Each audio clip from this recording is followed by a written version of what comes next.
तो नमस्कार सर, स्वागत है हमारी यूट्यूब चैनल पर आपका। जो भी दर्शक आपको देख रहे हैं, थोड़ा सा अपना परिचय दीजिए, अपना फार्म कहाँ पर है और आज क्या बताने वाले हैं। जी नमस्ते। मेरा नाम शेख फिरोजुद्दीन पाशा है। जी मैंने सन 1984 में एमएससी जूलॉजी किया है।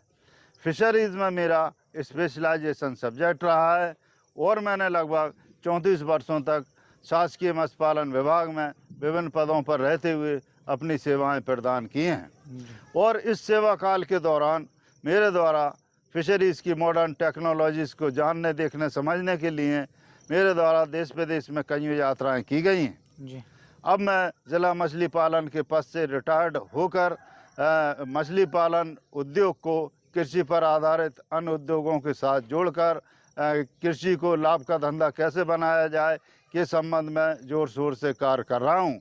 उसी सिलसिले में हमने यहाँ पर मछली पालन के साथ में बकरा बकरी पालन, फ्री रेंज के मुर्गा मुर्गी पालन, कड़कनाथ पालन यहाँ किए हुए हैं। आइए मैं आपको बताता हूँ कि हम बकरा बकरी पालन और मुर्गा मुर्गी पालन कैसे कर रहे हैं।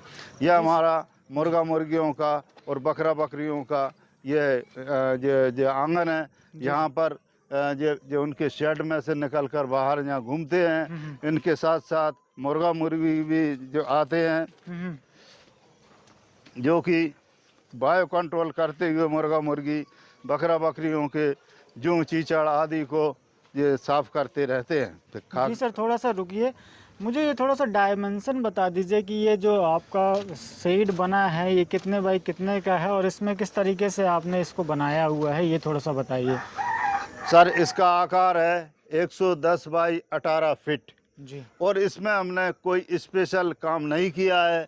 जो तालाब को खुदवाया है, उस तालाब की मिट्टी जो निकली है उसी का प्लेटफार्म ये खड़ा कर कर और ये जो उसको जाली से माउंट कर कर और इस पर जो पूरा जो शेड बनाया है, इसमें कोई स्पेशल लागत हमने नहीं लगाई है। मतलब जो आपने टैंक खोदा उसी की मिट्टी का उपयोग करके आपने इसकी भटाई की। जी जी जी। आप देख सकते हैं कि ये जो डेटम लाइन है, मतलब हम ज़मीन की सतह की बात करें तो उससे ये करीबन 3 फीट 3.5 फीट ऊंचा, 5 फीट ऊंचा है सर। 5 फीट ऊंचा है। हाँ बिल्कुल।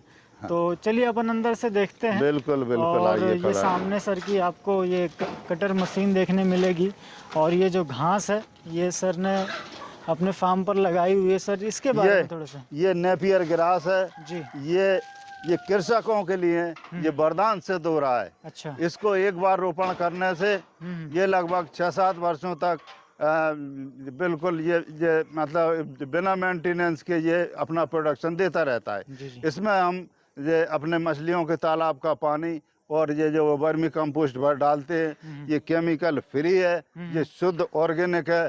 इसको खाने वाले शुद्ध ऑर्गेनिक प्रोडक्ट हमें प्रदान करते हैं। जी चलिए अपन अंदर से देखते हैं। ये हमारा बकरा बकरी का शेड और पोल्ट्री शेड है।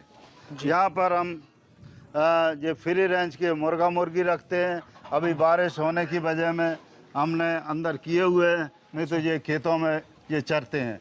अपना फूड का ये लगभग जो 60% भाग ये बाहर से चुग कर पूरा कर लेते हैं। बाहर से चुगते हैं। उससे हमें ये लाभ होता है कि हमारे खेतों में हमें कीटनाशकों की डालने की जरूरत नहीं रहती है। उसके खेती के जो कीड़े हैं, खेती को नुकसान करने वाले कीड़ों को ये चुन चुन कर ये खाते हैं। बिल्कुल।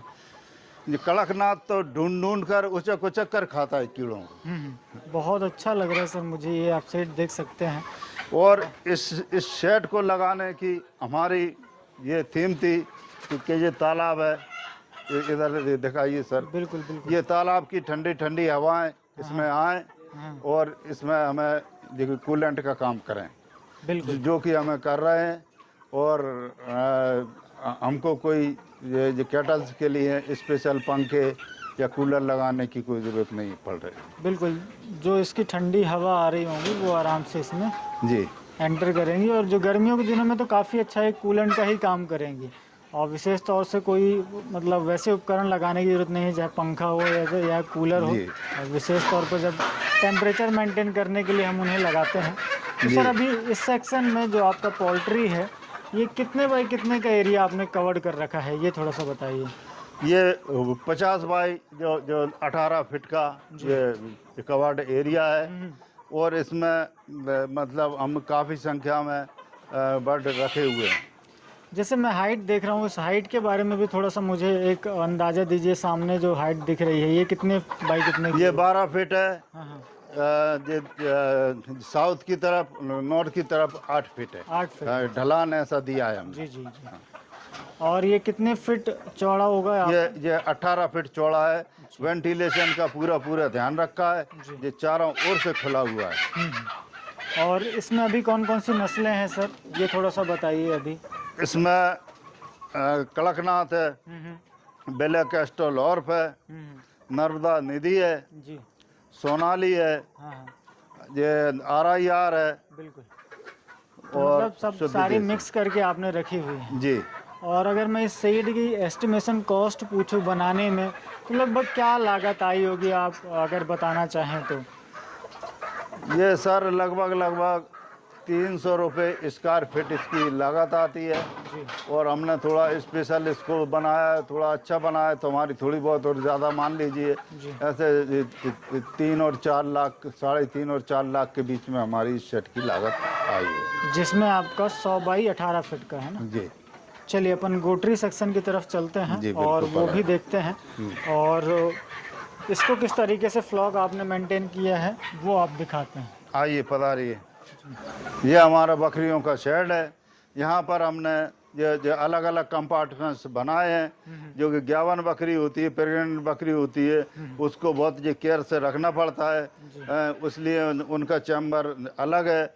जो छोटे बच्चे हैं उनका चैम्बर जो अलग है। और जो ब्रीडर बकरे होते हैं वो बकरियों को दिन रात परेशान करते रहते हैं, इसलिए उनका चैम्बर जो अलग रहता है। जी। और एक हमने इनका बकरियों का हॉस्पिटल टाइप भी बनाया है। जिसमें थोड़ी सी भी बकरी को कुछ एबनॉर्मलिटी हमें दिखाई देती है तो हम उसको उसमें रख के उसका ट्रीटमेंट करते हैं। वो आपकी निगरानी में रहती है, जी। आपकी देख रेख में रहती है। जी। बिल्कुल। तो कौन कौन सी बकरियां हैं अभी अपने पास, कितने दिन हो गए इसमें काम करते हुए, ये थोड़ा सा बताइए। और कौन कौन सी नस्ल आपके पास हैं? अभी हमारे पास ब्रीडिंग पर्पस की बकरियां हैं, जी। उसको बर्बरी कहते हैं। और ये हमें इतनी अच्छी साबित हो रही हैं कि हम इनको 46 नंबर लाए थे, अभी हमारी 74 नंबर हो चुकी हैं जी। अच्छा। प्रत्येक बकरी साल में 2 बार ब्याती है और प्रत्येक ब्यात में 2-2 बच्चे देती है। बहुत अच्छा। और लगभग एक बकरी एक किसान को 18 से 20 हज़ार रुपया पर ईयर शुद्ध मुनाफा देती है। देती है। फीड की किस तरीके से आप यहाँ पर व्यवस्था करते हैं? आपका काफ़ी बड़ा एरिया है, मैं देख रहा हूँ, हरी घास आपके खेत की है, तो उसके बारे में भी थोड़ा सा हमारे दर्शकों को जानकारी देंगे तो ज़्यादा अच्छा रहेगा। यही सब देखते हुए सर हमने ये बकरी पालन किया है। यहाँ पर हम इनको नेपियर ग्रास और एजोला एक फर्न होती है जो कि उसमें प्रोटीन की मात्रा बहुत अधिक होती है। और जैसे हम अपने जो हेल्थ के लिए काजू बादाम किशमिश ड्राई फ्रूट खाते हैं, उसी तरह से ये एजोला कैटल्स के लिए ड्राई फ्रूट का काम करता है। ये सब हमें लगभग फ्री ऑफ कॉस्ट मुहैया हो रहा है। उसको हम कुट्टी करके और ये जो वर्मी कंपोस्ट है उससे ये मक्का देखिए सर, ये लगाई हुई है, ये वर्मी कंपोस्ट की मक्का है। अब ये इससे जो फीड मिलेगा इससे हम ये कैटल फीड बनाएंगे और ये तो हम देते हैं यहाँ। फिर इसके बाद में इनको वॉकिंग के लिए हम थोड़ा ये हमारे खेतों में और जंगल में भी बेचते हैं, जहाँ कर ये अपने वॉकिंग बकरी की हैबिट रहती है कि उसको वॉक करना बेहद ज़रूरी होता है, उससे उनका मन प्रसन्न रहता है। तो उस थीम के आधार पर हम इनको चरने भी बेचते हैं और वो बहुत अच्छी हमें रिजल्ट मिलता है। अभी भीग गई हैं इसलिए ऐसी दिख रही हैं, नहीं तो बहुत अच्छी ये इनकी तंदुरुस्ती है। बिल्कुल। तो लगभग अगर हम बकरी के खर्च के बारे में मैं आपसे पूछना चाहूँ तो आप सेमी स्टॉल फीड पर रखते हैं जी। तो एक दिन में बकरी का लगभग क्या खर्च होगा, एक अनुमान ही मैं आपसे जानना चाहूँगा। हमारा तो कोई ख़ास खर्चा नहीं हो रहा सर जी।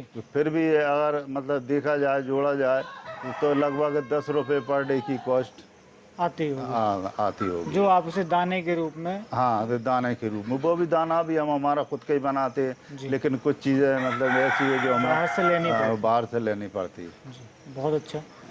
मेरा सभी किसानों से निवेदन है कि वो यहाँ हमारे प्रोजेक्ट पर आएँ और देखें कि हम किस तरह से ये हमारा फार्म को संचालित कर रहे हैं।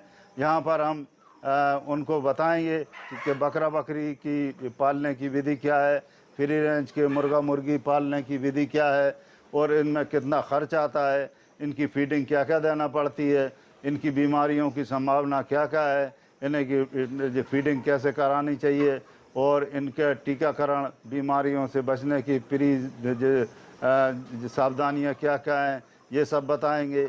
और इनकी शासकीय स्कीम क्या है, इनको इस स्कीम को लगाने के लिए फार्म कहाँ से मिलेगा, कहाँ जमा करना पड़ेगा, कौन बैंक इसकी आर्थिक सहायता देगी, इसकी सब्सिडी कितनी है, कहाँ से मिलेगी, ये सब उनको हम उन किसानों को फ्री ऑफ कॉस्ट मुहैया कराएंगे, बताएंगे। तो कोई भी किसान भाई अगर अपने यहाँ पर इस तरीके से शेड बनाना चाहता है जिसमें बकरी और मुर्गी दोनों एक साथ रखना चाहता है, तो बिल्कुल इस मॉडल को फॉलो कर सकता है। और सर ने तो बहुत बड़ा प्रोजेक्ट बनाया हुआ है जिसमें इन्होंने फिशरी भी इंक्लूड किया हुआ है, उसके ऊपर हम डिटेल वीडियो लेकर आने वाले हैं, तो चैनल पर ज़रूर बने रहिएगा। और भी बहुत सारी चीज़ें हैं जो सर एक साथ ही यहाँ पर कर रहे हैं और एक इंटीग्रेटेड मॉडल को चला रहे हैं, जो सारी चीज़ें एक दूसरे के इंटरडिपेंडेंट हैं, सब एक दूसरे से लिंक हैं। तो उसके ऊपर भी वीडियो बहुत जल्द देखने मिलेगा। आशा करता हूँ ये छोटा सा वीडियो आपको पसंद ज़रूर आया होगा। पसंद आए तो दोस्तों के साथ शेयर ज़रूर करें और चैनल पर नए हैं तो सब्सक्राइब जरूर करें। Thank you very much.